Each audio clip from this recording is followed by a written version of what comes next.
Star-Lord, man. Legendary outlaw. I am Groot! It's just a metaphor, dude. His people are completely literal. Metaphors are gonna go over his head. Nothing goes over my head. My reflexes are too fast.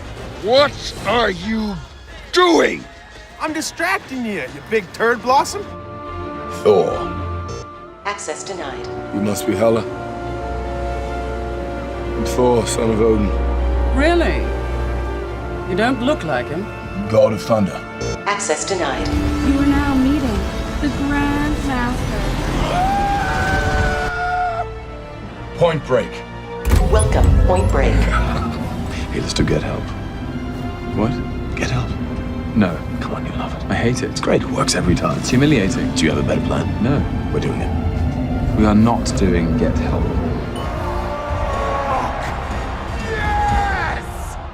We know each other. He's a friend from work. Welcome to Journey Through Sci-Fi, with me, James. And me, Matt. Every series on this podcast, we explore the world of science fiction cinema by taking a trip through a different subgenre of sci-fi. This series, our journey is through the fantastical world of space opera.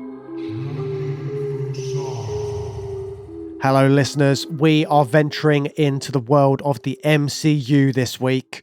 We are traversing the galaxy for more space opera. Flying spaceships, motley crews, and gods of thunder aplenty. Yes, we have got two films from the absolute heyday of the MCU. Seems like a long time ago now, dare I say. We are looking at Guardians of the Galaxy from 2014, directed by James Gunn, and Thor Ragnarok from 2017, directed by Taika Waititi. Yes, and we have the privilege of being joined by a special guest this week. We have the brilliant Tiffani Angus joining us to talk all things Marvel and space opera with us. And she's an expert on subgenre as well, isn't she, Matt? She is a speculative fiction expert along with her co-author and friend of the show, Val Nolan.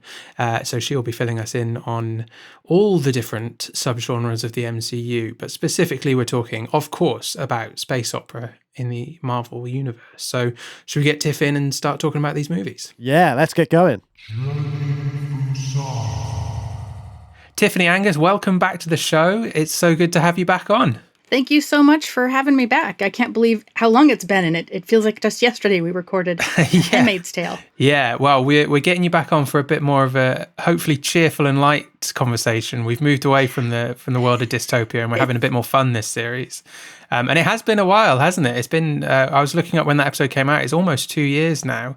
What have you been up to since we last had you on the show? I can't believe it's been 2 years.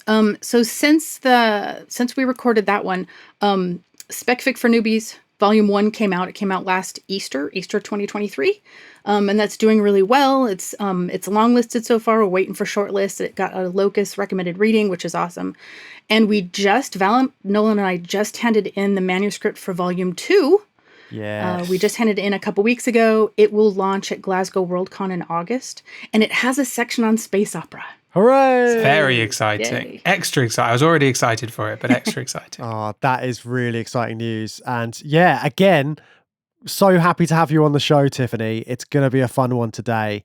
We've got some really fun films to discuss.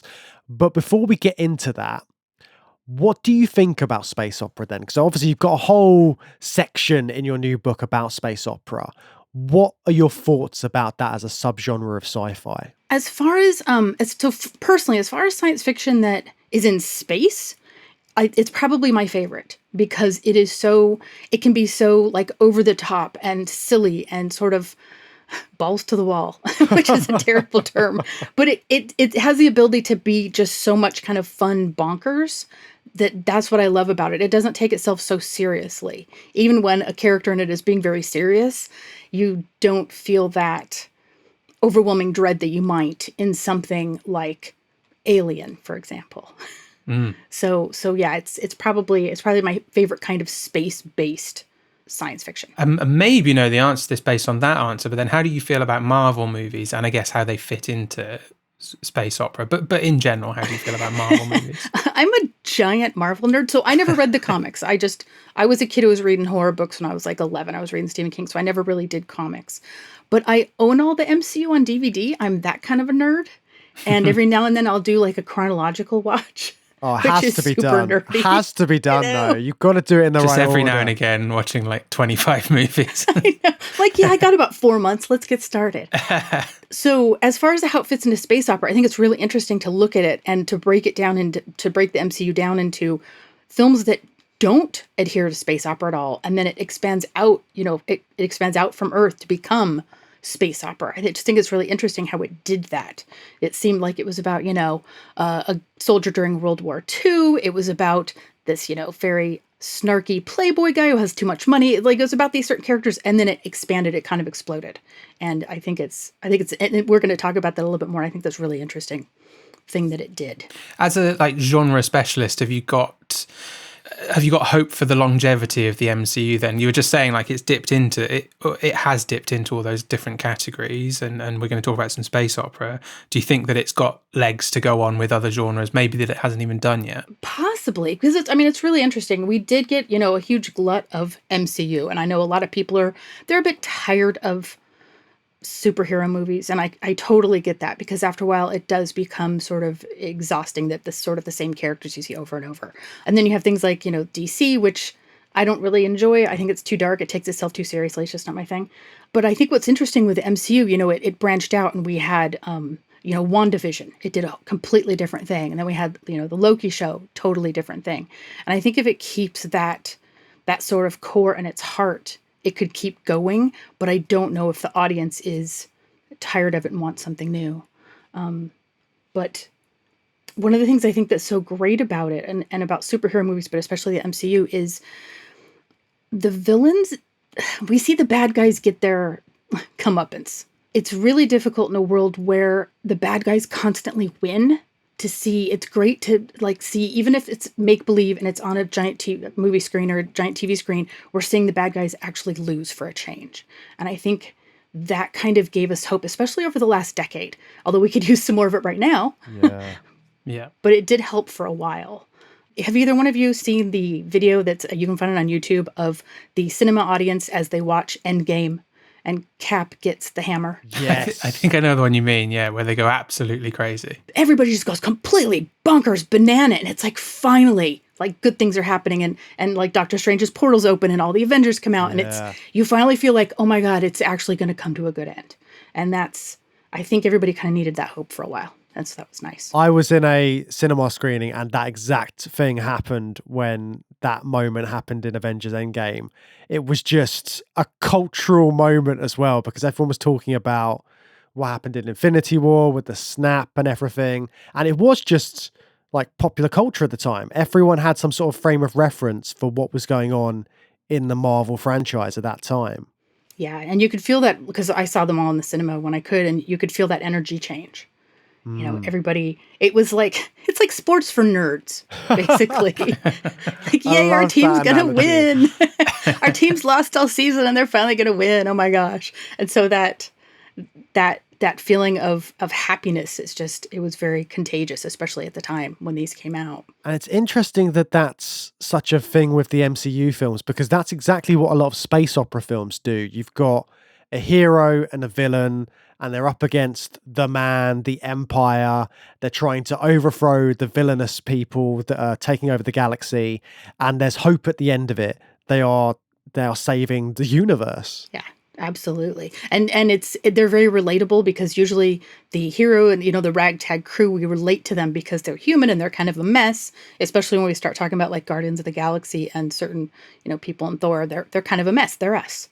But they somehow persevere, and they do it through, sometimes by accident, sometimes by accident mixed in with intent. I mean, we all have those moments in our life when you plan for this to happen, but it doesn't really happen, but you still get the thing that you need. And so I think that's nice that even though they're superheroes, they're relatable in that way. Well, should we jump in and talk about some of those relatable superheroes that you just mentioned, and cast our minds back through the fog of superhero fatigue to when the MCU was in its absolute pomp in 2014 and Guardians of the Galaxy was released? We arrested these 5 on Xandar. Check out the rap sheets. Drax, aka the Destroyer. Since his wife and family were killed, he's been on a rampage across the galaxy in his search for vengeance. Gamora, soldier, assassin, wanted on over a dozen counts of murder. Rocket, wanted on over 50 charges of vehicular theft and escape from lockup. What the hell? Groot has been traveling recently as Rocket's personal houseplant / muscle. Peter Jason Quill. He's also known as Star-Lord. Who calls him that? Himself, mostly. He's wanted largely on charges of minor assault, public intoxication, and fraud. Oh, I'm sorry. I didn't know how this machine worked.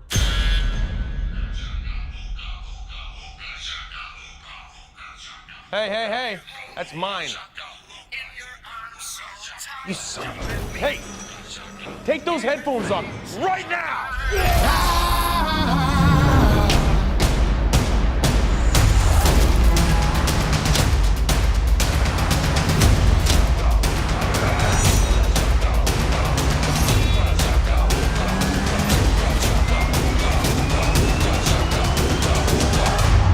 They call themselves the Guardians of the Galaxy. What a bunch of a-holes. 2014, James Gunn is at the helm of Guardians of the Galaxy. What do you guys remember about when this film came out? Were you familiar with any of the characters? I feel like it was a real sort of left field choice for Marvel to put this one out after all their big bankable superheroes that they released previously. It felt like it was a total change in tone in a way, because the 2 previous films, you had Thor: The Dark World, which, Frigga dies. It's not the happiest of movies, even though you have like Jane and the romance going on.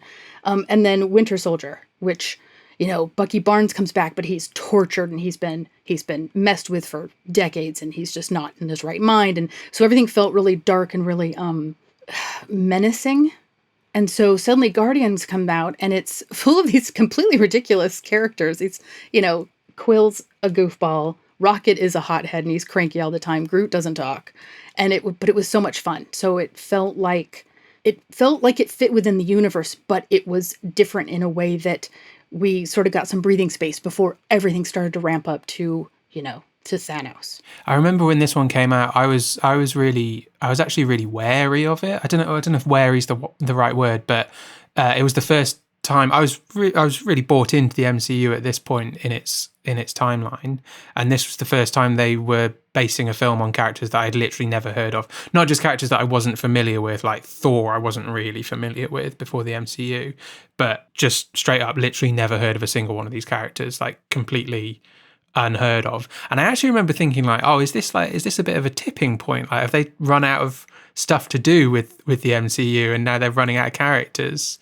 I was obviously proven completely wrong in all of those doubts, because I was completely bought in when I went to see it. And Tiffany, I agree with you. It was a real change in tone from where they were at that time and in the sort of year before of movie releases. And I mean, a lot of that is a change of scenery, because everything before it was very much set on Earth. Yeah. Or we were in Asgard with Thor. It was, there. It wasn't space. And suddenly it just expanded everything and it opened it all up. And it was the beginning, a more clear beginning of the whole Thanos arc with the Infinity Stones, because of the stone that they find in this movie.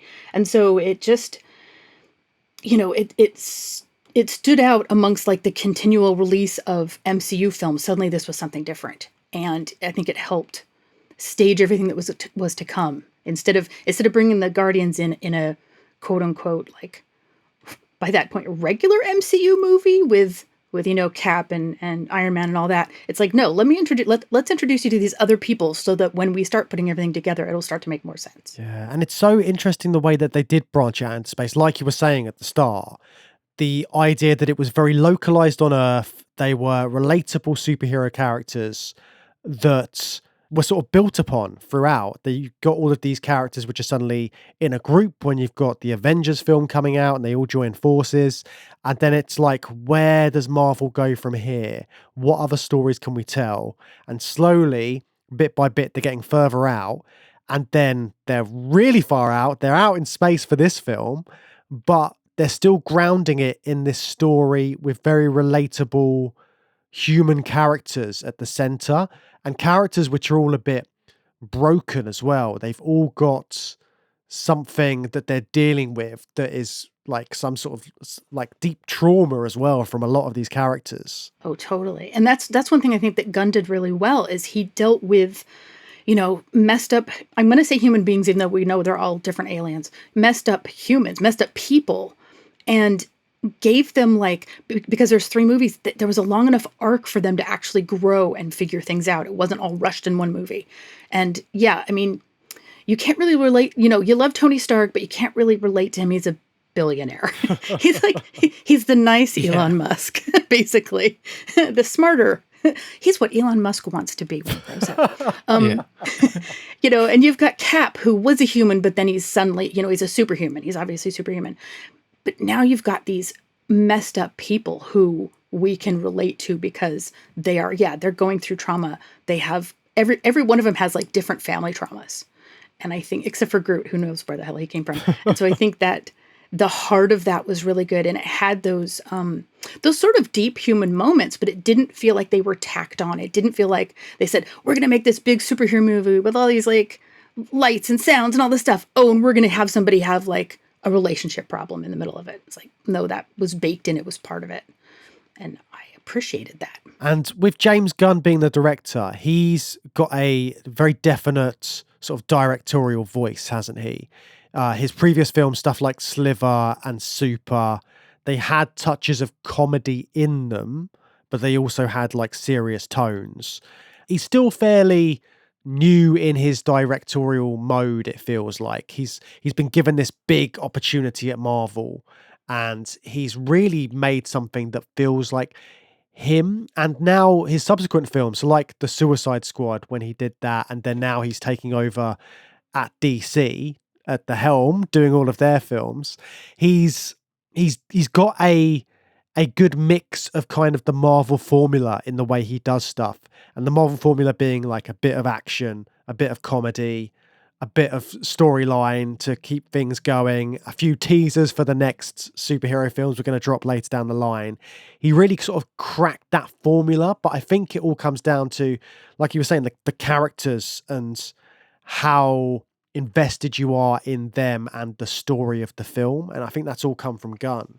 Yeah, I mean, like you say, he was relatively new to suddenly get an MCU. Like that's a big step from what he was doing before. But you get the idea through this that he didn't take it. He didn't take himself so seriously, and nobody in the films don't take themselves too seriously. Like I've tried to watch X-Men. I think I've watched 2 of them, and I just bounced off because they all took themselves very seriously. And I thought, you guys are no fun. And Gunn came in and he's like, we're going to make this fun. Like you already have humor in the MCU. I'm going to jack it up a little bit. But when these people engage with each other and we deal with their relationships and their trauma, it's not going to be played for laughs. And it's not going to be so serious that it shifts the tone. Because every time the characters talk about it, they talk about it in the way that those characters, those people would talk about it in the vocabulary that they have and how they know how to deal with it. Like at one point, Rocket's yelling at Drax because Drax has done a stupid thing, and Drax keeps talking about his family being dead, and Rocket's like, we all have dead people. Like, quit making stupid decisions and screwing with everybody. Let's get going. And so it makes sense for them as characters. And I think that was part of Gunn's thing, that he didn't take it so seriously. He didn't turn it into therapy, really. Just moments of people yelling at each other and the way they would yell at each other. It makes for quite an enjoyable way to get into a space opera universe as well, doesn't it? Because a lot of the time that we've seen, I mean, space opera is always fairly enjoyable and easy to get into, but it's a subgenre that has a ton of world building, and I think it's really important to have characters like this so that we're not just overwhelmed by that world building. I mean, I'm an enormous Dune fan, but Dune is almost impenetrable the first time you pick it up to read it or watch the first movie. It's really hard to get your mind into that world that it's set in, and the characters don't really help because they're all really like weird and standoffish and have no emotions that they care to show. They're very serious. So like that's like kind of the opposite end of the spectrum, I guess, on how you can approach a detailed world with lots of world building. But I really enjoy that aspect of the characters, that they just help you. They take you by the hand, I guess, as an audience member, and take you into the world and do a funky dance. And do a funky dance. I mean, because you watch the Guardians and you think, I want to be these people's friends. Like, I want to be part of their group because they're everybody feels like, almost everybody, I'm speaking for myself, everybody feels like when they were kids, they were teenagers, they were like the weird one left out of the group. And, the Guardians were they all have issues of their own, and they're all left out for some reason. And they go to a place where all the weird ones are.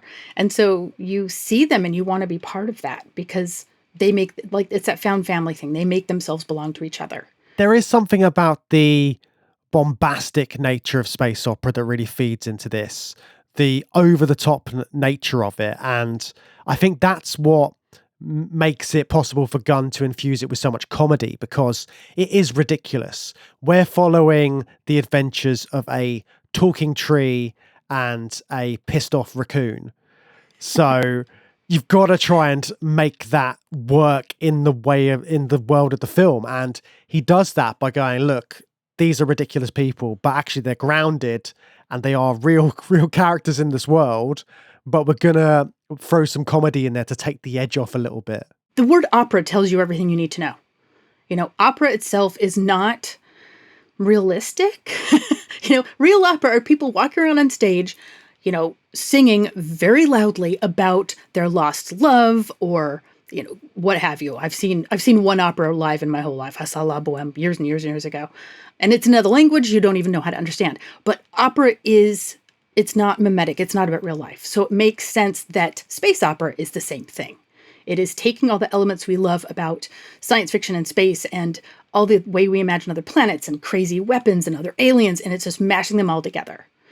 So, and that's what I love about it, because you never quite know what's going to happen next. And with this as well, it's taking all of those images of space opera and what we know about space opera, with it being such a big genre around about in the 70s when Star Wars kicked off. And with that, it's got a sense of nostalgia instinctively in it. And this is a film that really, really plays on your sense of nostalgia. It's the soundtrack, it's the film references, it's all of this sort of pop culture stuff that Peter Quill is bringing up throughout the film. And when you're watching it, you sort of feel that when you're sort of like watching it as a viewer, you've got that kind of memory infusion into your viewing when you're watching this. Because I kept just you do get swept away in it, and every time he's picking up that cassette and putting on the mixtape, you're in for a treat. You're in for some bangers. Especially those of us who are old enough to have made mixtapes back in the day. Yeah, I can claim that. It's been a while, but I can claim that. Yeah, the music choices they aren't what you would think of to pick. If you were going to say, okay, I'm gonna set him as a kid, it's like the 80s. They're not the tunes that you would have picked, because they were his mom's tunes. And so when you were like, I was a teenager in the 80s, and I'm trying to think of what year Quill would have been a kid, like the music that you would have heard on the radio when your mom was in the car with you, it was like her nostalgia. And so you're kind of getting even secondhand nostalgia.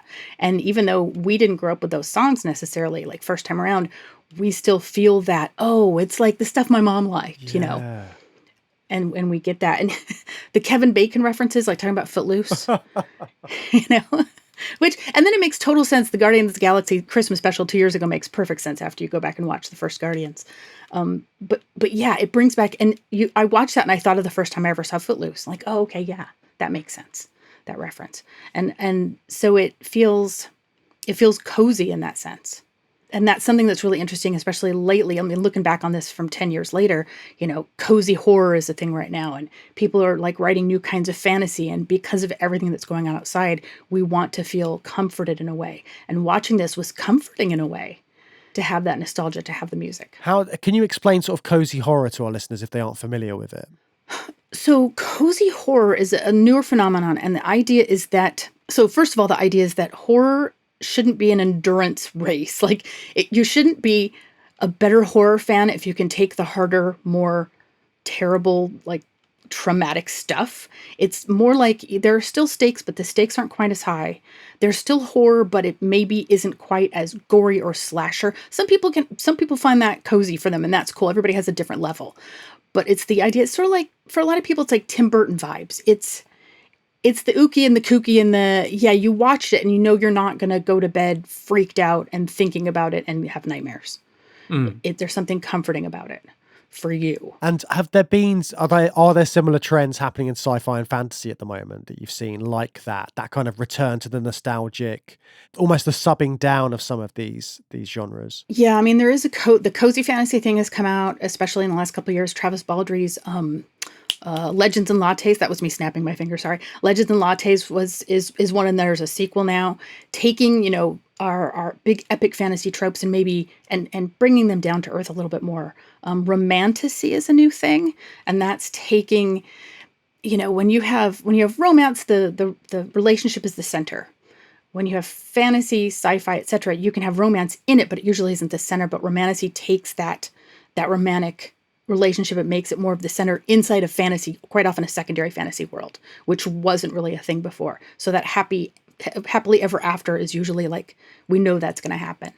And that is comforting for a lot of people. They think, you know, nobody major is going to die. Everybody will kiss at the end. It'll be great.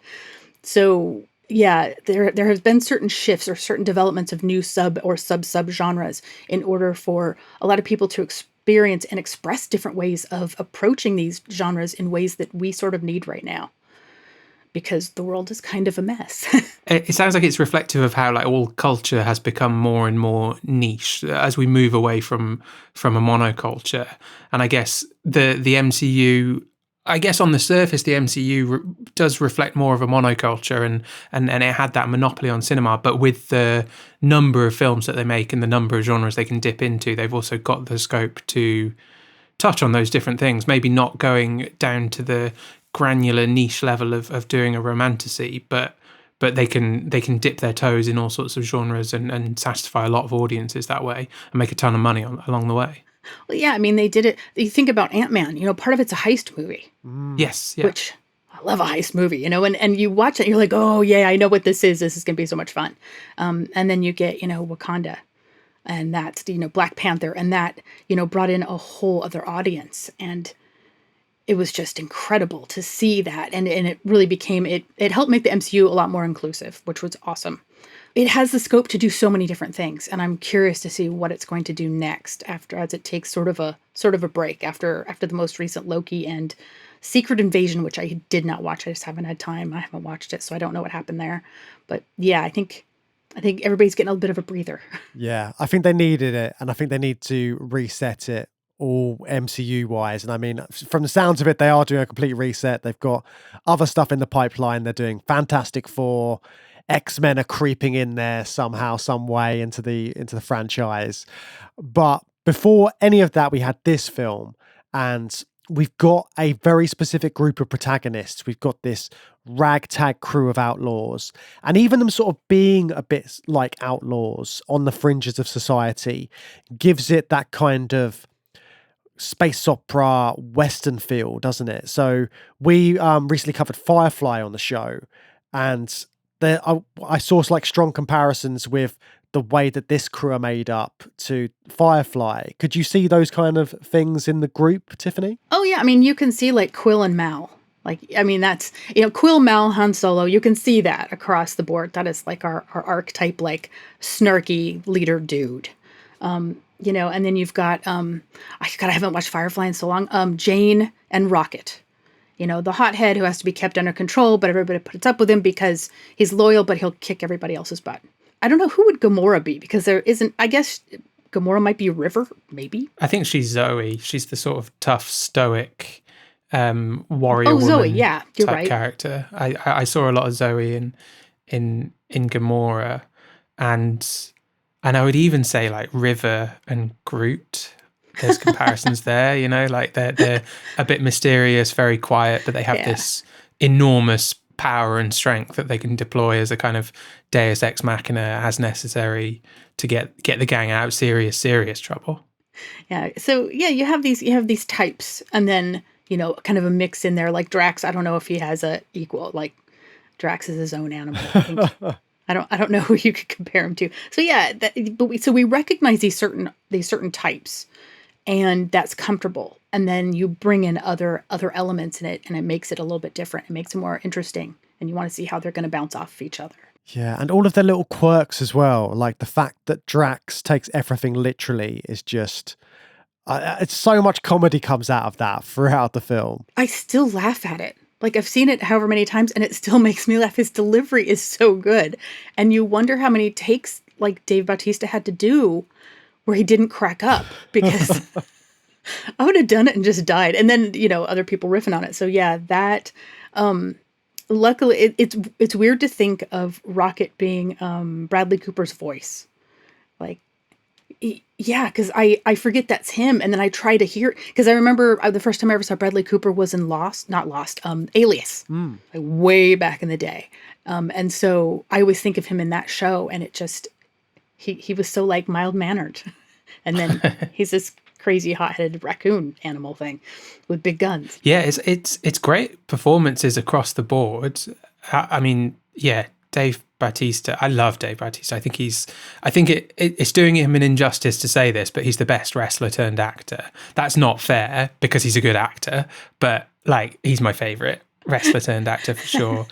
How many other ones are there? The Rock. I mean, there's like John Cena and The Rock. That's right. That's what I mean. That's what I mean. It's a district. There's Hulk Hogan, Thunder in Paradise, but like that's why I think it's a disservice to say that. Although, like, I mean, wrestling is acting. It's a shared skill set. It's acting with backflips, but like I really really like him as an actor. But all of the cast are amazing. Cooper just like disappears into Rocket. Like I agree with you, Tiffany. You can't hear Bradley Cooper, you just see and hear Rocket 100%. He's a brilliant CGI character. Vin Diesel, not so sure. That could have been anybody, really. Yeah, but hey, get your bag, Vin Diesel. I'm sure he made an unreasonable amount of money for saying 3 words. But also, Bradley Cooper didn't do any of the press stuff, did he? So he even distanced himself. Did he not? I'd never saw him on any press tours or junkets. So he's really distancing himself. Yeah. So it makes that character seem more like an entity in its own, which I really love. That's really interesting because the actors only do that because they're contracted to, which means that he was not contracted to do that. I guess because his face is not in the movie, so Marvel care less that his face is out in front of cameras to talk about the film. That would be my guess. That would make sense because it's one less person you have to pay for, and you want people to see Rocket. You don't necessarily want them to see Bradley Cooper, and so keeping him away from cameras might have been. And maybe he had other stuff to go film. He was busy. So, as a space opera, they're visiting lots of different planets, aren't they? They're traveling all over the galaxy into different places. Were there any settings that you really enjoyed in the film? Like any particular planets that they visited that felt like maybe more enjoyable than the others? Yeah, I mean, because they go to a couple different places. Xandar is kind of like Earth, with all the people on it. Morag's just got those evil little lizard people. Nowhere. I thought Nowhere was amazing because Nowhere has a history. Like you could set a whole other movie on Nowhere. What do they call it? The severed head of ancient celestial being. Brilliant. And there's this big head, and you're like, what the crap did that come from? Bananas. So yeah, I loved that place because it was kind of dirty and it was like piled up and it just felt like it had its own culture and you wanted to know more. Yeah, I'd agree with that. That was my favorite of them. But in general, as I sort of feel with all the space opera stuff that we've been watching, what I actually like is more just the kind of culmination of it, the switching between. Those are my favorite moments, transitions between locations, and how that gives this dynamic feeling to the film. And to be honest, I react to it almost like a baby. It's just like visual stimulus, like bright colors switching from one bright colors to another. Like it's very simplistic stuff, but that's what I really enjoy.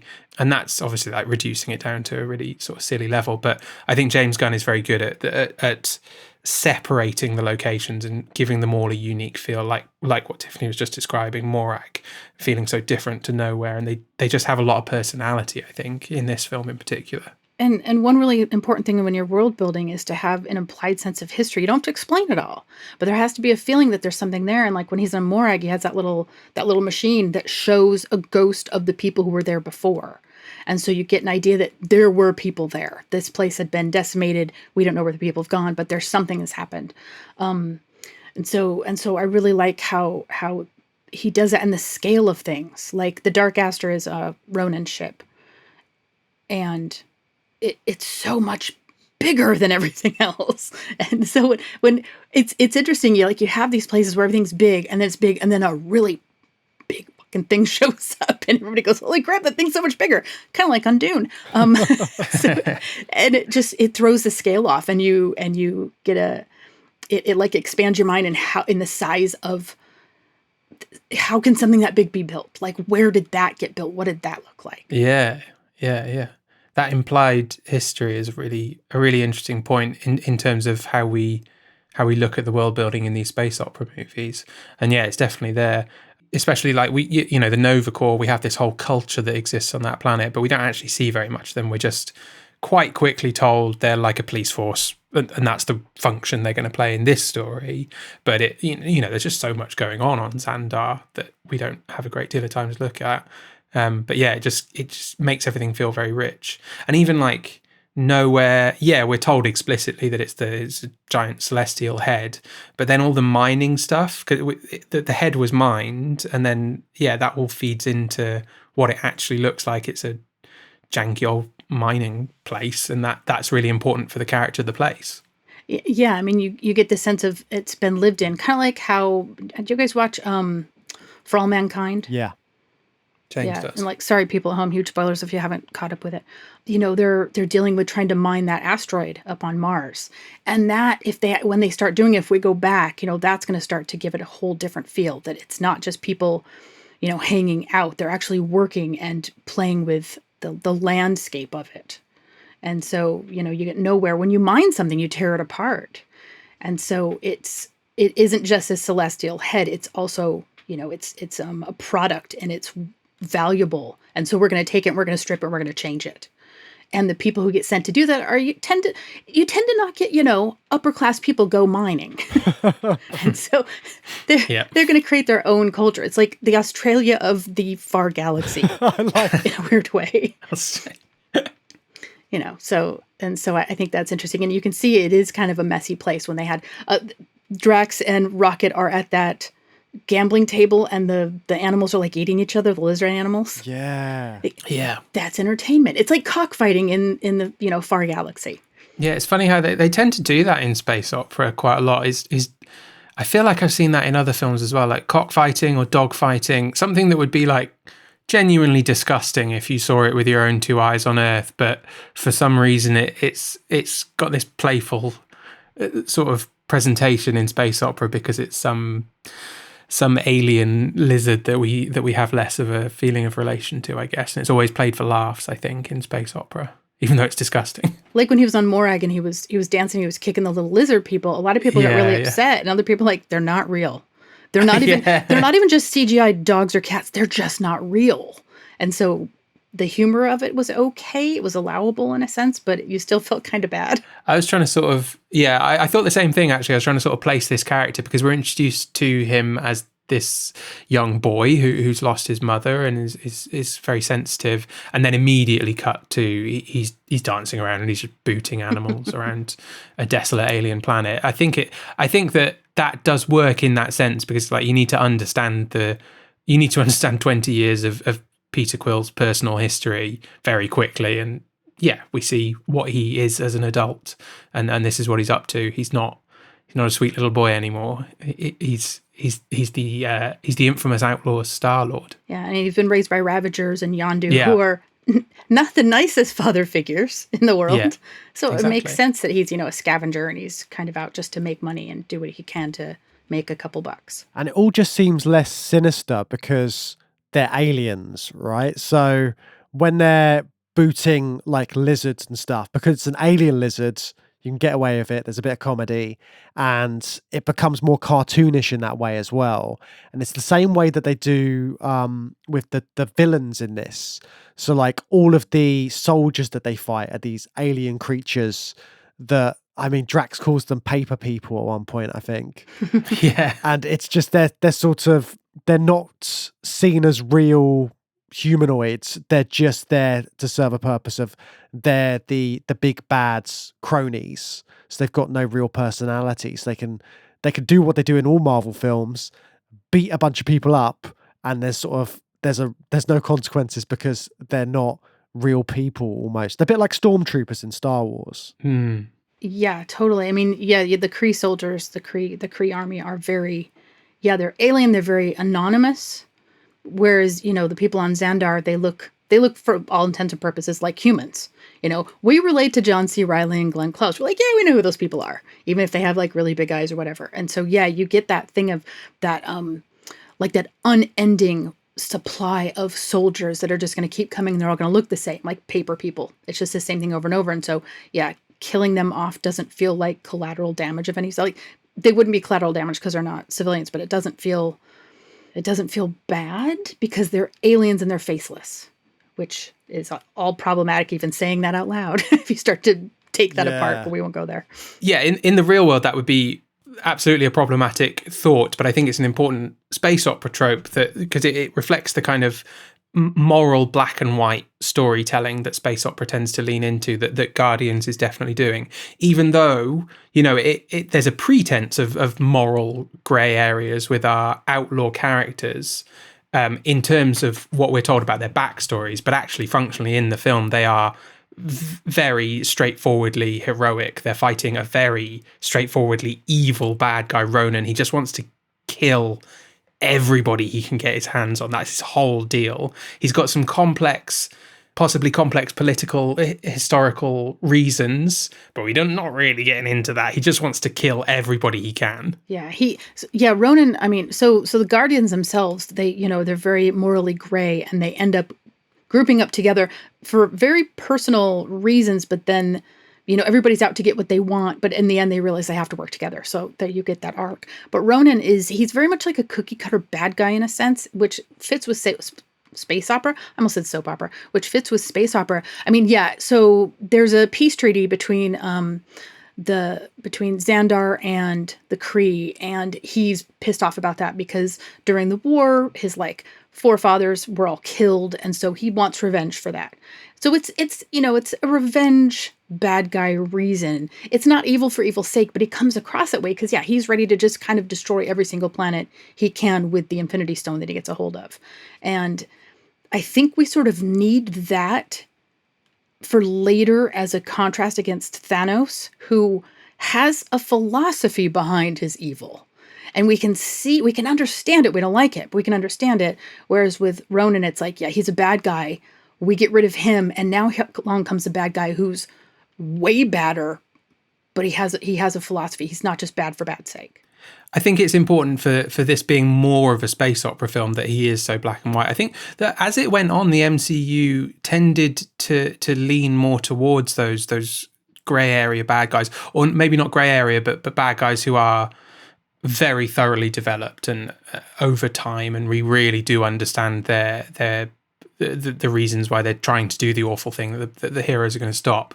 But I feel that particularly for this one, and actually we'll get onto it for Thor as well, space opera needs that evil emperor who really just is out to do the worst and must be stopped at all costs. And it's also very helpful if they have this endless reams of faceless minions that can just be dispatched by our heroes blasting away without needing to worry about the consequences or their conscience. Yeah, I mean, it makes sense because the audience needs to know that good is going to win in the end. And so in something like a space opera, it is that really kind of easy, okay, good will win, we know they will. Whereas like when we look at sort of the longer MCU or other space or other science fiction, that isn't always apparent. And so, yeah, this needed to set that up. And you also needed Ronan to be not one note, but sort of one note, so that the Guardians and their development was front and center. Yeah, you got five or six main characters who need to have a lot of screen time. It just doesn't leave a lot of narrative room for a complex bad guy. And obviously they continue to develop these characters over the film sequels as well. What do you think about those sequels and kind of where the ways that they develop that team of heroes throughout? Does it feel really like, I remember feeling really satisfied when I watched the last Guardians of the Galaxy film. It felt like a complete arc to me. It felt complete. So a lot of times in movies, you might have a sequel and it's kind of like they're fighting the same fight over and over again. It's the same character sort of doing the same thing, maybe in a different setting. But this, Quill needed to find his family again. Gamora, the thing that happened with Gamora, Nebula really developed. You did not expect that to happen with Nebula. Rocket, we have the backstory of Rocket in movie 3, which is really difficult to watch, but it helps, you understand his rage. Groot's just Groot. And you get Mantis, and you get Drax. And so I think giving it the 3 movies really helped to, it feels rounded out. It feels like it's done. Like if the Guardians never come back, I'm okay. It feels like everybody sort of got to the end of where they needed to get to, even with losing Gamora, but Quill needed to be a grown-up and deal with that. He's become a grown-up basically. And so I think that was good. I mean, the second movie does suffer a bit from the weird second movie syndrome. Yeah. When, it's the Two Towers. It suffers a bit from that. And it goes off on its weird trajectory of finding his father, ego, and doing all that stuff. And then the third one, brings everything back. But I was very satisfied. I felt like it gave everybody enough space and time to develop.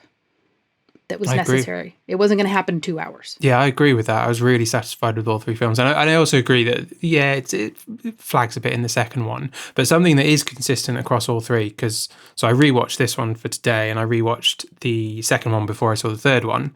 Something that's really consistent is that visual space opera style that I think James Gunn really locks into and understands, which is this diverse array of locations, in visually interesting locations.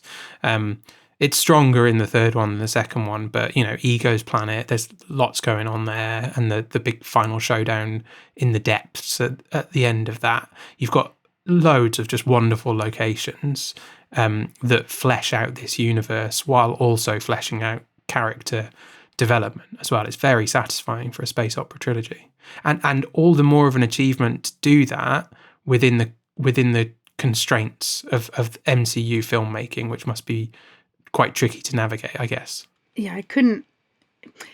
You feel like it. So in the first movie, you get a bunch of different places, and you feel like the universe is big. And then through the next 2, you feel like the universe is even bigger.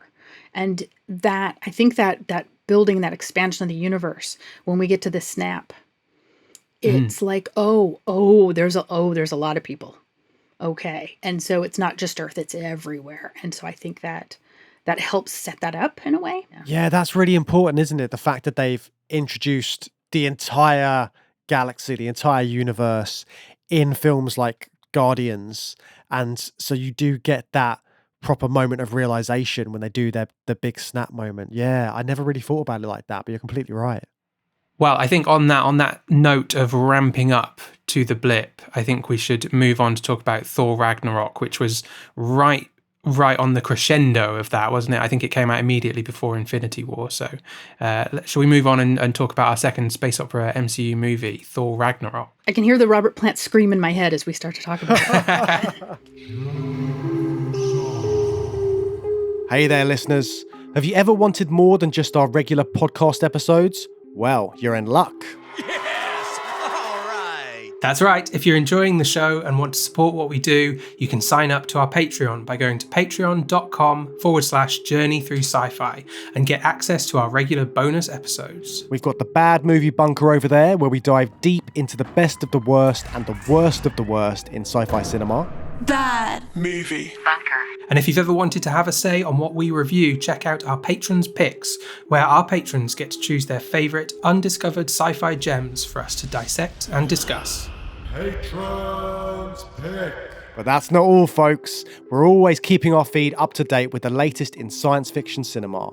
You'll get the freshest reviews, along with exclusive miniseries covering the biggest and best sci-fi franchises. So if you're ready for an even deeper dive into our sci-fi universe, become a patron today and unlock exclusive bonus episodes that you won't find anywhere else. We hope to see you there, but for now, let's get back to the episode. It's main event time.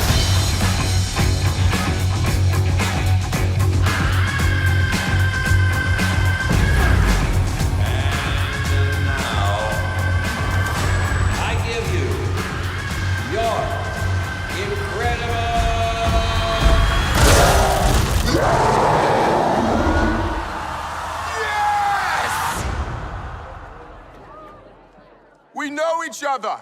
He's a friend from work. Oh, come on. So we're 3 years later, 2017, still at the apex of MCU cultural dominance and success. And they're bringing in Taika Waititi now. Another interesting choice, much like James Gunn, I guess, in terms of who to bring in to direct an MCU movie. What do you think about Waititi now and before and in general? So I saw What We Do in the Shadows way back when it first came out, when it first was a thing, and loved it. And then, as other things came out, and then this happened, it was like, he gets to direct this? Are you kidding me? I can't wait to see what he's going to do with it. Because Taika Waititi has this I don't know how to explain it. It's like this kind of subtle, sweet humor. He's kind of goofy. It's goofiness. A different goofy from Guardians, where it's like snarky teenager goofy. This is like a little kid goofy in a way. And with some sort of like a weird innocence. I mean, if you've ever seen the original What We Do in the Shadows, his character is this innocent vampire who, loves this girl that he knew was a human, and now she's like 90 and he marries her. It's just very goofy and innocent. And so this was coming out, and I'm like, what is he going to do with Thor? That's like a big thing to do. How is he going to do it? And he did bring that in. And so I'm here for whatever Taika does. Watched Our Flag Means Death. Haven't seen the second series yet because it's still not in the UK, and I don't know where to pirate it, and I shouldn't be pirating. I won't pirate it. So I'm being a good kid. But yeah, I love his stuff. I think he's amazing. Yeah, he's such an interesting choice for this, isn't he? Because obviously MCU has established that comedy is part of the formula at this point. It's an essential to making these films work. It's all over Guardians, like we said. And in this, he's done comedy films. All of his films are comedy with a sense of heart, I feel like. That's kind of the key to his movies. And in this, he's injecting this kind of, I don't know, you said goofy there, Tiffany. I think that's right. It's kind of like a goofy nostalgia retro feel to it, because everything from like the new styling of the logo to the music choices, again, it's all very kind of 80s influenced. And again, that's kind of feeding on people's nostalgia of sort of the 80s, but it's also making you feel connected to it in a different way. And this film's called Ragnarok. So Ragnarok in Norse mythology is the end of the world, the end of everything. And he's doing a lot of changing in this film. He's changing what the character of Thor was doing in the previous film. He's making him different. He's making him funnier, because those are the things we liked about him in the previous films. And he's also killing off a bunch of characters and just really reinventing the character of Thor and just making him more likable, because before then, he wasn't really one of the major Marvel characters, I didn't feel. How did you feel about Thor as a character previous to this film? So, Thor's a god, right? And he's a god. He's from Asgard. He's from a whole other place. He understands the universe in different ways from humans. And so we got a look at that in the earlier films. And the film before this one was Thor: The Dark World, which was dark. I mean, it was called The Dark World, and it was dark, and his mother dies, and, things aren't great. It wasn't the best. It was like the least well received of all the MCU. It was one of those movies that nobody was crazy about. And so the shift then in this is such a distinct shift. And I think I think it made him as a god more godlike and likable at the same time. Because he felt kind of distant in the other ones. He was, cardboard, big, giant, blonde, muscle bound. I'm good, and here's what I'm going to do. And now he's starting to realize that his family's a mess, and he and his brother have a very complicated relationship. But he feels more in tune with it. Instead of trying to force Loki to do things, he's like, you're turning in. You could have been better. You didn't have to do it this way. You could have been better. But I accept that, and now I'm not going to fall for your tricks anymore. And so he starts to become a little bit more of like human in a way. And do you think that's helpful for fitting him into more of a space opera vibe in this film, having a more humanized character? Because I guess space opera heroes are not known for their depth, but we were just talking about it in Guardians. They do have a lot of depth in that one, so I guess maybe it is helpful. Well, yeah, and I mean, I think it's part of the MCU. There's that found family all the way through the MCU. The Avengers are found family. Guardians are found family. Suddenly Thor, like his father is gone, his mother is gone, and his brother's Loki's doing Loki. And then his sister shows up and she is no, picnic. And so he needs to find his home and find his family again, which we, see at the end of his arc. And so, yeah, I think making him less of a like cut out, blonde, muscle bound hero helped bring him down a couple levels and make him more relatable and make him more fun. But he's still a god. I mean, he's still, when a push comes to shove, he can still control thunder and lightning people and all that kind of stuff. It made him more fun. It made him less stoic, less godlike. Yeah, the fact that he's a god is another interesting part of it, isn't it? Because it's from Norse mythology and it's got that fantasy element to it, hasn't it? It's a tale of fantasy. But in the MCU, they've turned it into an actual planet. So Asgard is a planet, it's a place. It's not this fantasy realm. And they could have gone down the fantasy route. They've got like magic in the MCU now with Doctor Strange and all of that kind of stuff. But they've made a deliberate choice to ground it in a sense of reality in this world by having it exist amongst other planets and be part of the galaxy, and they meet other aliens and stuff, and that's how they explain it. That felt to me a bit like Sword and Planet, Matt, like we've talked on some of the other shows about. Yeah, there's definite Sword and Planet stuff, and I think Thor works well for that, being the kind of muscle-bound, godlike character. Get his shirt off, and he's great for a bit of Sword and Planet action, isn't he? But I think they're kind of there's an element of like it was like it was an underused element of Thor in the MCU prior to this one, that the whole space opera of it all, isn't it? Because they established that. Yeah, Asgard is a physical place. It's another planet out in the galaxy.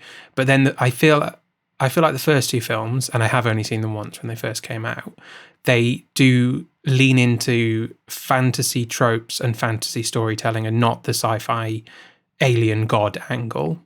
It's much more Norse mythology vibes and Shakespearean in the first film, and I couldn't tell you what was going on in the second film. I just found it really weird.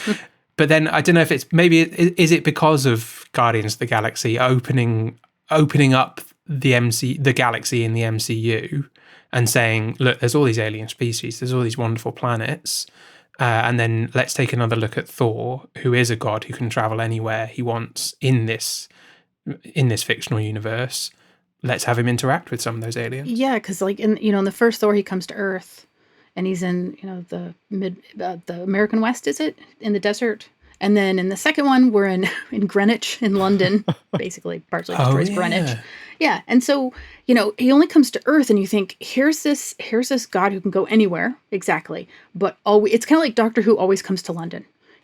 Thor's always just coming to Earth. And I think to make him fit in with everything that was going to start to happen with Thanos, with everything bigger, you needed to take Thor out of Earth and Asgard and make it bigger. I mean, they've got the Bifrost. They can go anywhere.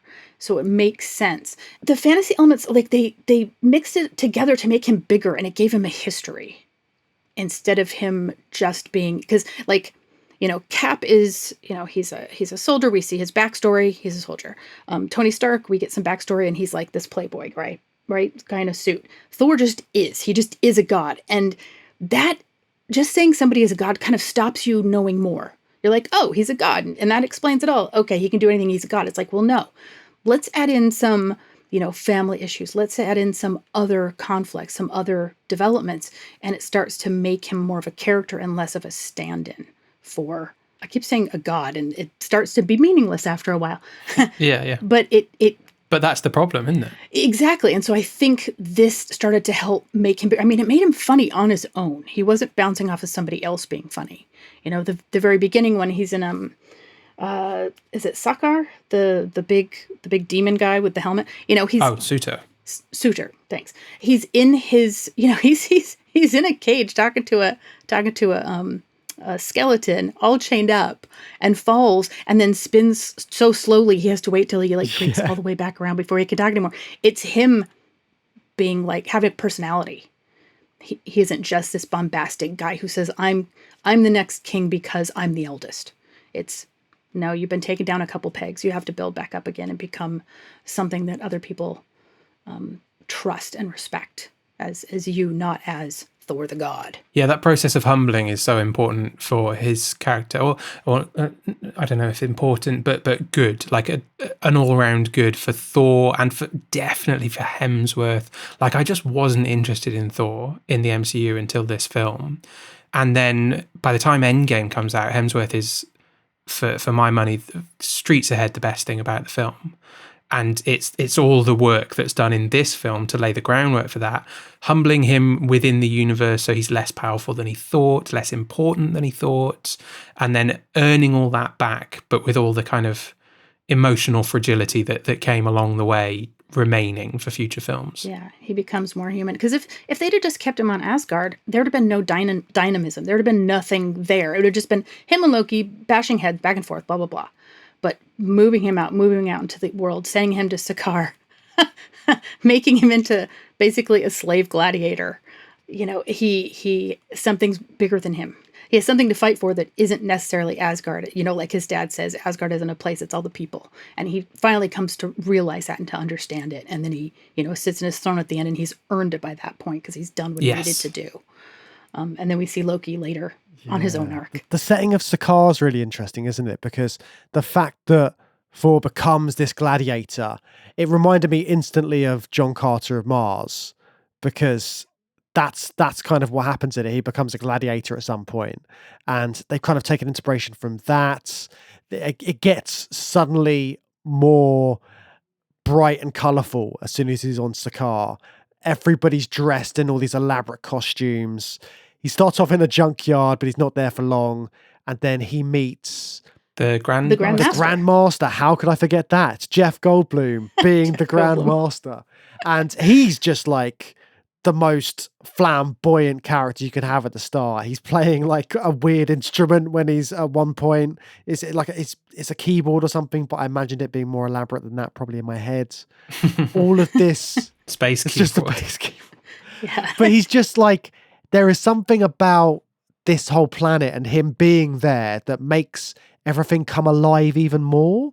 It's that perfect space opera ridiculousness, isn't it? You've got a guy who's made out of rocks and a little bug creature which has knives for hands. All of this crazy stuff. It's great. What did you guys think about Sakaar as a place and kind of what it gave to the film? So nowhere in Guardians of the Galaxy, it's the the end of the unknown, and it's where, it's where these miners went. And then you have Sakaar, and it's the garbage dump of the universe, which is just wonderful, with the devil's anus, the giant portal in the sky. Yeah, and they basically said to Jeff Goldblum, go be Jeff Goldblum. Go have fun with this. And it is so over the top and so ridiculous. And the buildings are ridiculous. And the stadium where the gladiator stuff happens. Everything is just so over the top and so bright and so colorful. And it's all the worst parts of us in one place. In a weird way, the Grandmaster just wants to party, but he will kill you for having an opinion he doesn't like. He's like a king of old, and you have all these people who are having all these parties in the street, and it looks like nobody works, and then everybody else scavenges. So you have money and you're partying all the time, or you're starving and you're scavenging to eat whatever falls out of the holes in the sky. So it's It's a very dog eat dog kind of place. It doesn't seem as grim as Nowhere, though, does it? There's something, I don't know. It's more lively. Yeah, but in that weird sense of the people with money, like the class that has money, it's all about artifice, and they have all this artifice and all this party and all this stuff going on, while everything else below them is like suffering and garbage.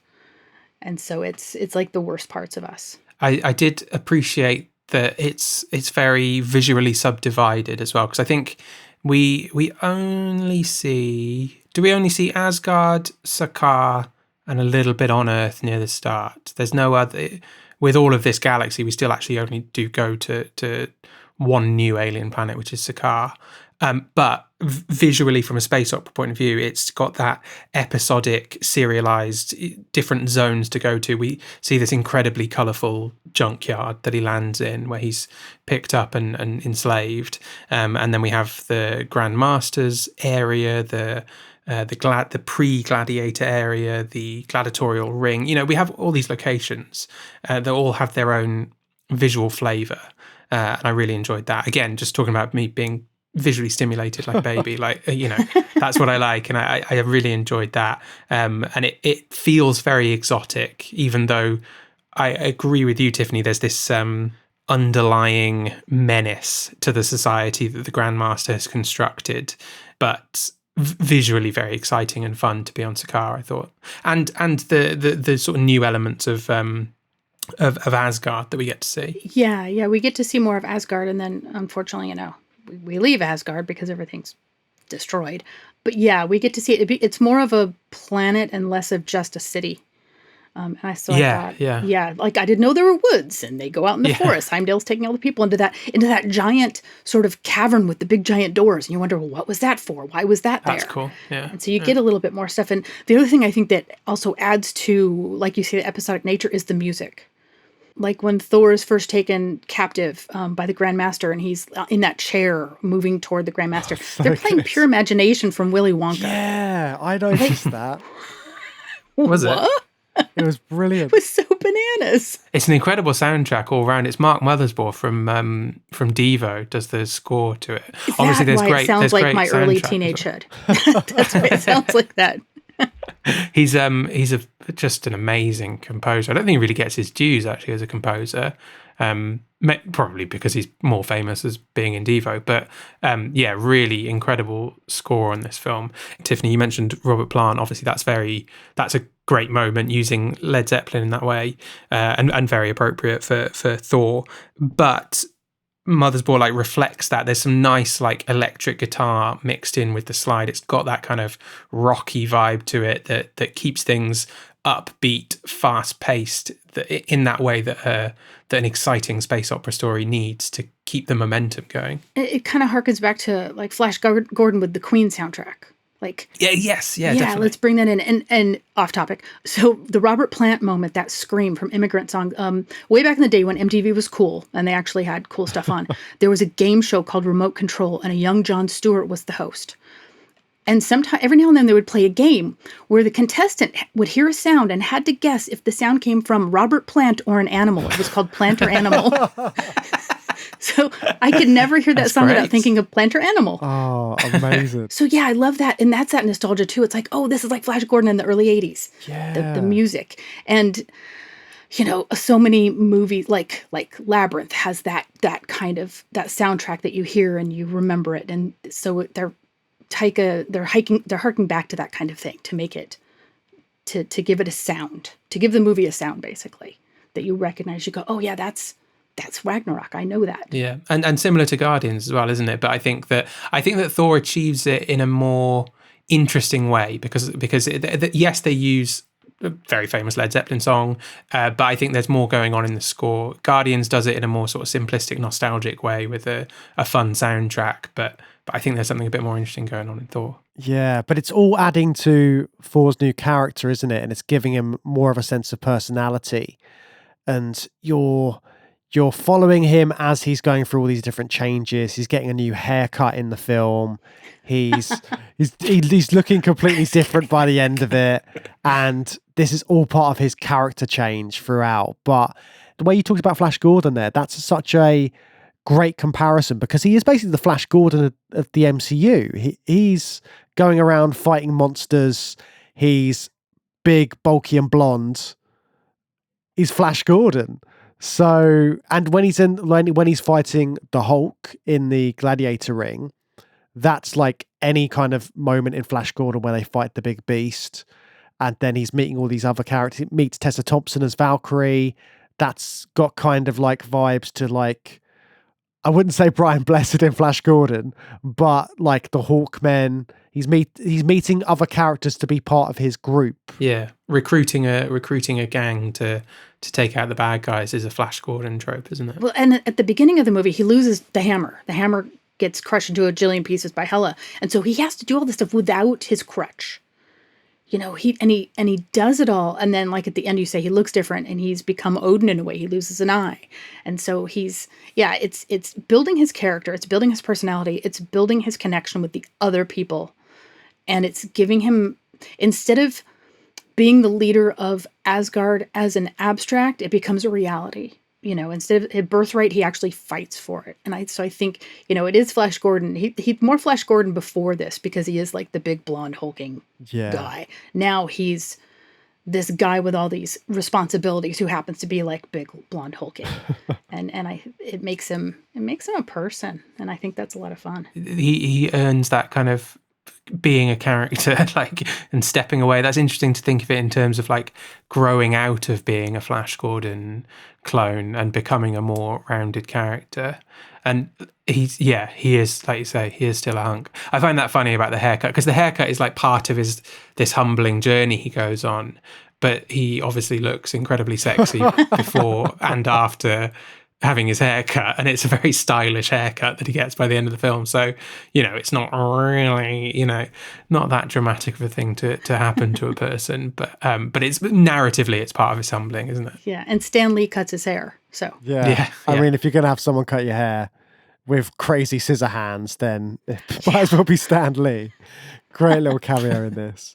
And you also get like more of a sense of his character from his relationship with Loki, because they have much more of a fun relationship in this than you've seen previously. Like all of the little improvised lines, like let's do get help and things like that. And then when he recounts the story of Loki turning into a snake, and then him being curious about the snake, and then he bites it, and then he turns into Loki again. I'm butchering that entire joke.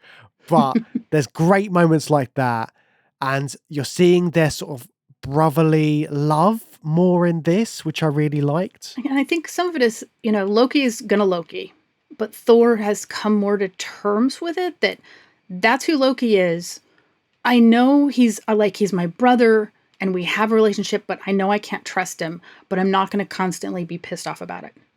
Like, I'm just going to put my hammer on. I'm going to buzz. He puts the buzzer thing on him. I'm going to put the buzzer thing on you and leave you there because I know that you've been messing with me, but I'm not going to like yell and scream at you or like say, why did you do this? I'm just going to keep doing what I'm doing. And so, yeah, it's, you know, people have very complicated family relationships and you grow up and you have to learn, this is how I deal with this person in my family. And I think he's realized this is how I have to deal with him. Yeah, and it sets the tone for that relationship between them that kind of, I think, has been pretty locked in. I guess they mess it up a bit in Loki, don't they? Because it's a different version of Loki who...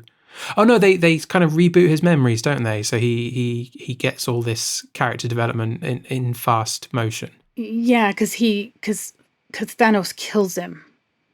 And so, yeah, it's very confusing how he comes back. But you also think about in this movie, you know, suddenly there's a third sibling shows up. And when you add a third person to a relationship, like the dynamics just go completely wonky.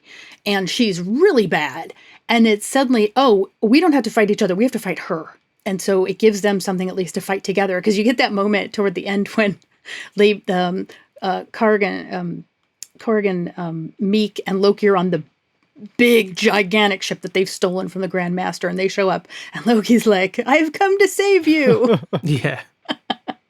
And he acts like he's done it all himself, but then he realizes, oh, I really actually need to help fight these people, fight Hela, because, you know, she's she's worse than the two of us. Again, it works well in a space opera context, doesn't it? We need this big, scary villain who has no redeemable qualities and is just out to destroy absolutely everything, so that everyone else can just be cast against that character in a giant battle of good versus evil. So you kind of cast aside the more nuanced stuff of fighting your brother as the big villain that happens in earlier films, and dealing with that and reckoning with the fact that your brother is the villain of the story.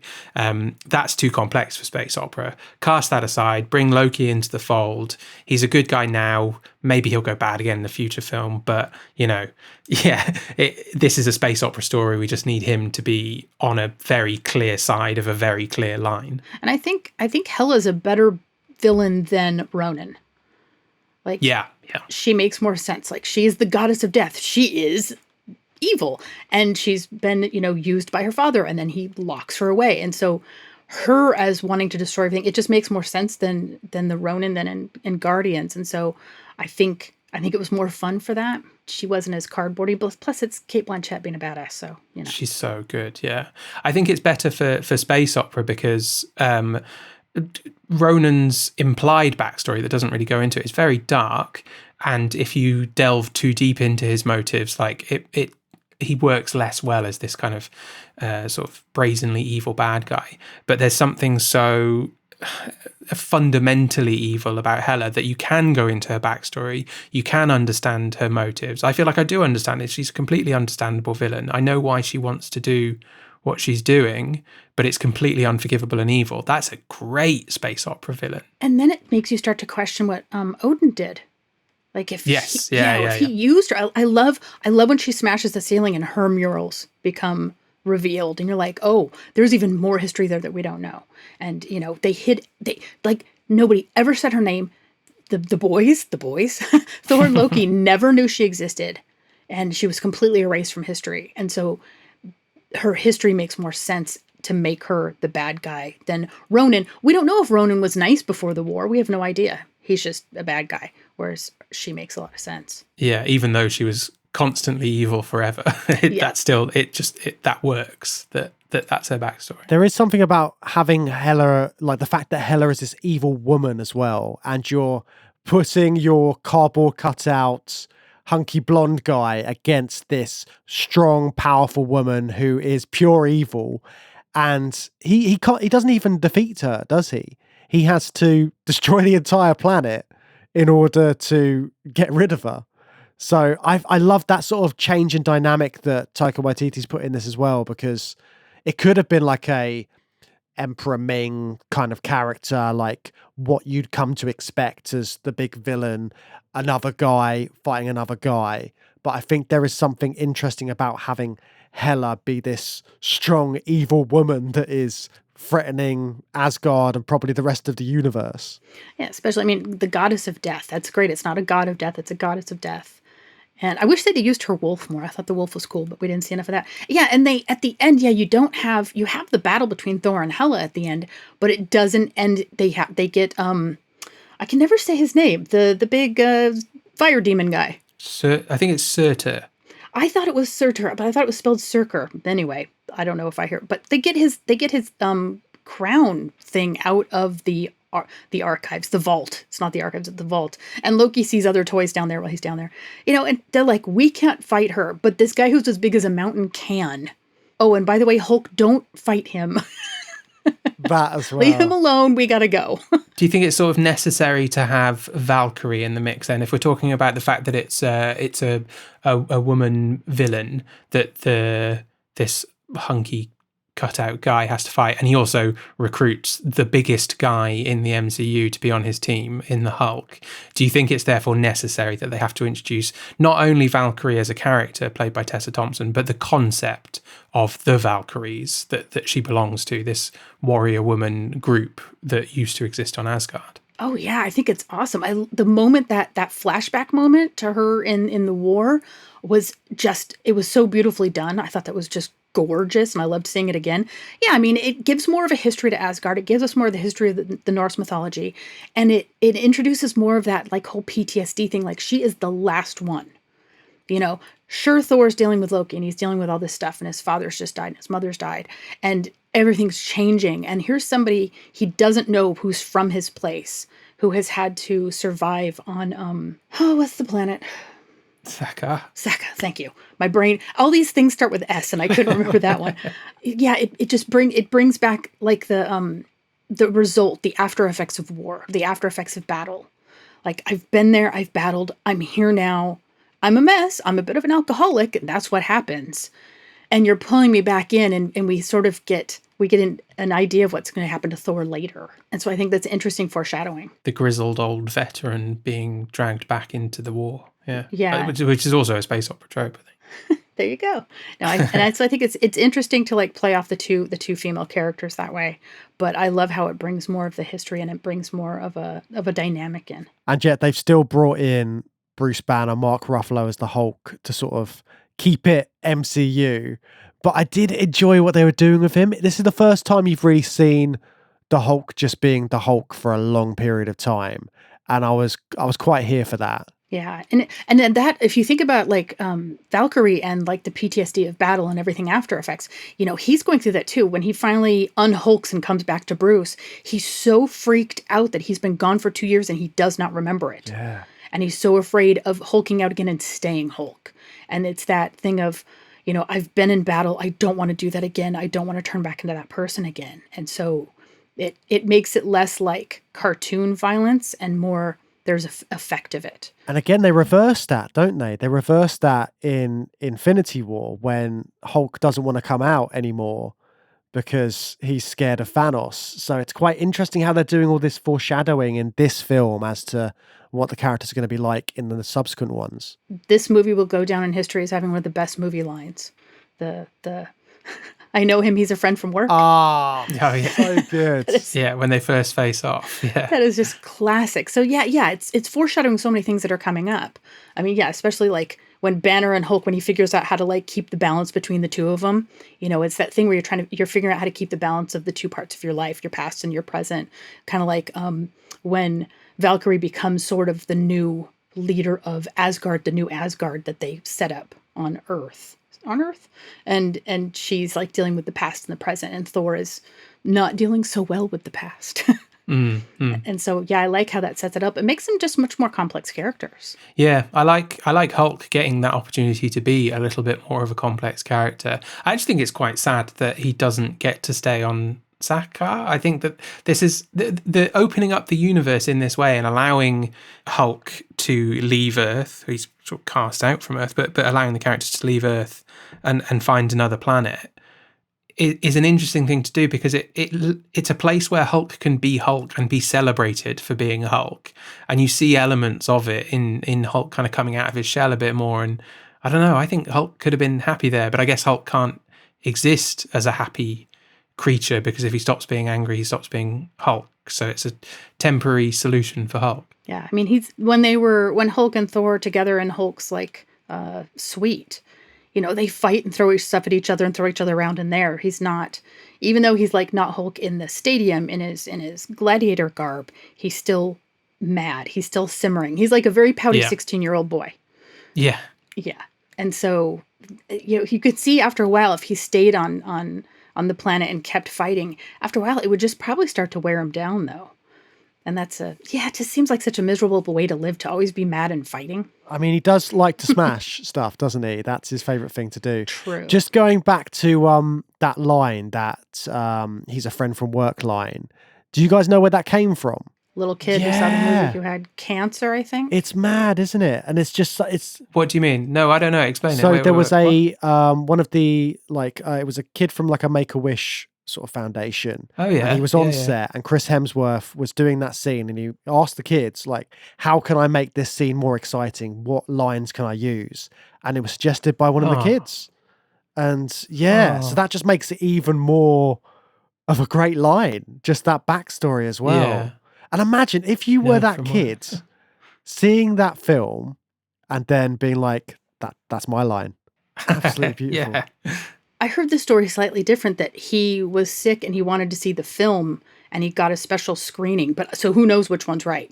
But he came up with the line. Yeah. So like, that's like a cool legacy. I actually like to be completely honest, I like the bit immediately before that where Hulk first shows up and Thor just goes, yeah! It's like the sheer excitement on his face is so great. And the reactions of everyone else is like, wait, what? We weren't expecting him to be happy about this. I really like that. Have you guys got any other favourite moments from this film? When they get into the Quinjet and and Thor keeps trying to turn it on and it won't listen to his voice and he has to call himself Point Break. Point Break. And then when Bruce Banner comes on and he's like, welcome, strongest Avenger. All of that. I mean, when they're on the pleasure cruiser and they're told not to touch anything as well, that's quite funny. All of these weird moments that are happening throughout, it's a lot. All those little things, like the party ship, they get the ship behind them away. They don't have guns, but they have fireworks. Yeah. What does the fireworks say? It's my birthday. It's my birthday. It's my birthday. Yeah. I really, for me, I think in this film, and actually I forgot to talk about it in Guardians, but they do it in Guardians as well. And I don't think you see it in Marvel movies anymore. There's some beautiful still images that recall, how it would look on the page in a comic book, where it's sort of slow-mo, but the action is slowed down so much that it goes beyond slow-mo. It's almost a freeze frame. So in this film, it's Tiffany, you were talking about it before, the Valkyrie scene, but then there's another great one later where Thor gets his mojo back and dives back into the fight, and you just get him very slowly sort of punching into a big pile of bad guys, whatever it is, but it's it's beautifully coloured and brilliantly framed, and they do it a lot in Guardians as well. There's lots of moments where the action slows right down so you can just sort of see the moment, like when Peter's first grabs the Infinity Stone at the end. They do it then, and there's other moments as well, and I feel like they don't do that in MCU movies anymore, where you just get this very nicely composed, almost still shot that looks like a splash page from a comic book, and you just get to sit with that moment. Maybe I'm being too judgmental, but I can't recall a moment like that from recent MCU. Yeah, I'm trying to think, because I keep thinking of the one in the kiln in Guardians, or in the kiln, they're in the jail when they turn off the gravity.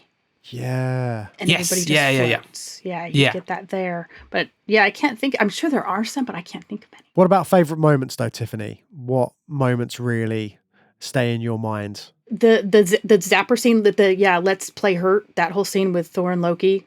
Yeah, I just like that moment, those little moments between them when they do that, and then Loki on the ground with the little zapper thing behind his ear. But the pure imagination moment, I think that's one of my absolute favorites, because it's just so bizarre. You're watching this and he's having this like weird dream, and all these images and lights are happening around him because he's not seeing what's actually in front of him, like they've messed with his head, and he's strapped to that weird chair floating. And Willy Wonka music, you're like, what in the world is going on here?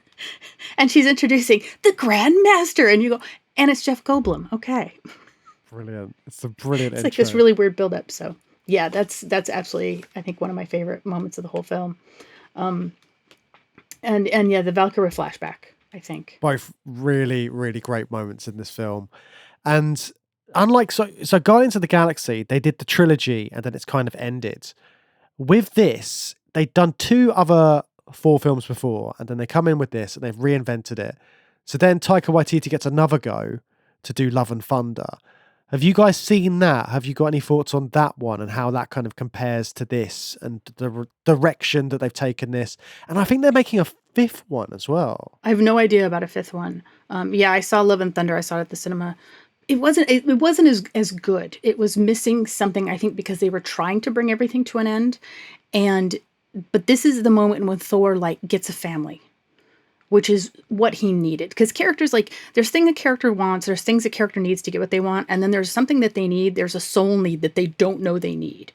And Thor needed a family, and he ends up with this little girl, basically, who was actually his daughter. It's his real daughter in real life. Oh, really? I didn't know that. Was Yeah. I think her name's India. And so, yeah, there were... I don't remember it as well. I haven't watched it again since it came out. It's on DVD. I can watch it when I want. But it did give us Thor at the end, finding a place to be. He's not in Asgard anymore. He's somewhere else, and he's got a kid, and he has purpose that isn't, big purpose pushed on him. It's he's decided this is what I need to do. What do you think, Matt? Have you seen that one? Yeah, and that was such a nice summary of it that I don't want to slag it off now. I just didn't think it was very good. It has issues. I did appreciate that they kept in some of the space opera vibe. He goes to like a sort of Colosseum of all the gods, doesn't he? And that was quite fun. With Russell Crowe showing up as Zeus. Yeah, that was good stuff. I quite enjoyed that. And I like that they kept to the kind of Thor that they'd unlocked in Ragnarok, and they've stayed true to that for a few years now. And I think it's been a good turn for Thor, and it's good for Chris Hemsworth, and I like all that. But it was a very lacking sequel. Something is definitely absent there. Especially if you compare it to like the end of Guardians, to the third Guardians. It didn't have, I don't know, it felt smaller, if that makes any sense. Like, I'm sitting here trying to remember it, and I'm not remembering much. I'm remembering empty spaces. I'm remembering Christian Bale as the bad guy. I'm not a big Christian Bale fan. I'm remembering the little girl. I'm remembering the end with pancakes, like, and the stuff with the gods. Like, it didn't feel as dynamic, whereas Guardians had like a lot of different things they had to figure out and they had to put together. Which is weird because it's the same director, and I think that the strength of the Guardians trilogy is that it's James Gunn throughout, and he really understands those characters and that world.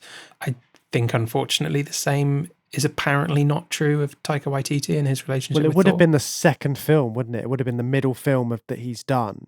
Yeah. So if he maybe maybe he can bring it all back with the next film. Yeah. Okay. When's that one supposed to come out? Who knows? They're always changing their dates, aren't they? Yeah. Old MCU now. I don't think it's even scheduled though. I don't think it's. There's lots of there's lots of talk about it currently. Yeah. So moving parts. We shall see. And time will tell. Even just thinking about like James Gunn getting that trilogy off the ground, he was taken out of Disney for a while, wasn't he? And then he was brought back to make that. So I think we were lucky to get that trilogy from him. So I know Taika Waititi's kind of burnt his bridges with Disney now, as Love and Thunder didn't quite do. Has he? Yeah, it sounds like it. Just in terms of the MCU stuff. So he's unlikely to direct Thor 5 then? Yeah, I think it will be someone else, and they'll try and do a new direction with him, which I think it would be a shame because you've got this auteur voice in it, but maybe it was just a bit too much in that last film potentially. Yeah, you can see how, because Guardians is a trilogy, and we like trilogies. We like that thing that sticks together. Whereas Thor, we've had 4 movies and 3 different directors, and so it doesn't have that same cohesion. And so you can see how this one they'll be like, let's go in a new direction. Let's try something new. Isn't it mad that Kenneth Branagh directed the first Thor film? Kenneth Branagh. That's just, it's insane, right? I know.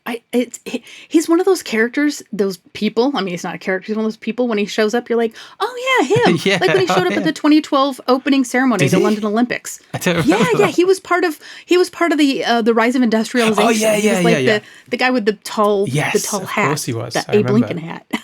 Yeah. It's a man So of many, many talents. Kenneth Yeah, Branagh. clearly, yeah.